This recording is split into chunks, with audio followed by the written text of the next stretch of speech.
le tribunal correctionnel de Paris a condamné Éric Zemmour, candidat d'extrême droite à la présidentielle à 10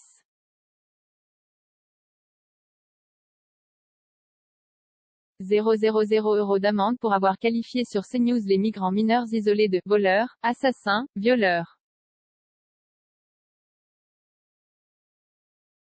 Le candidat à la fonction suprême, qui avait boudé une première audience le 17 novembre, n'était pas non plus présent ce lundi devant la 17e chambre correctionnelle pour la lecture du jugement, a précisé son avocat, Olivier Pardo, qui a sollicité la relaxe. Déjà poursuivi à de nombreuses reprises pour injure raciale, provocation à la haine ou contestation de crimes contre l'humanité, Éric Zemmour était cette fois cité à comparaître par le parquet pour ses propos sur les migrants mineurs isolés. Des propos méprisants, outrageants, le 29 septembre 2020, lors d'un débat dans l'émission « Face à l'info » sur CNews après un attentat devant les ex-locaux de Charlie Hebdo, le polémiste affirmait « Ils n'ont rien à faire ici, ils sont voleurs, ils sont assassins, ils sont violeurs, c'est tout ce qu'ils sont. Il faut les renvoyer et il ne faut même pas qu'ils viennent. »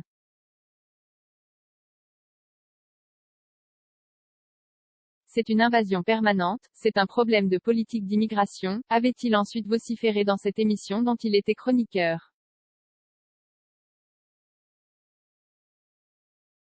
Des propos méprisants, outrageants, qui montrent un rejet violent, et une détestation, de la population immigrée et qui ont franchi les limites de la liberté d'expression, avait estimé la représentante du ministère public. CNews également condamné, il n'y a pas une once de racisme chez Éric Zemmour, qui ne fait que dire « la réalité », parfois de « manière brutale », avec ces mots, avait soutenu Olivier Pardo, évoquant « une position politique ».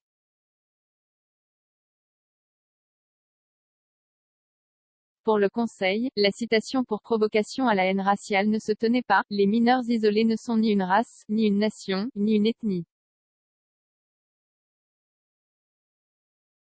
Le parquet de Paris avait par ailleurs requis 5 000 € d'amende à l'encontre du directeur de publication de CNews, jugé aux côtés d'Éric Zemmour comme c'est l'usage dans les procès de presse.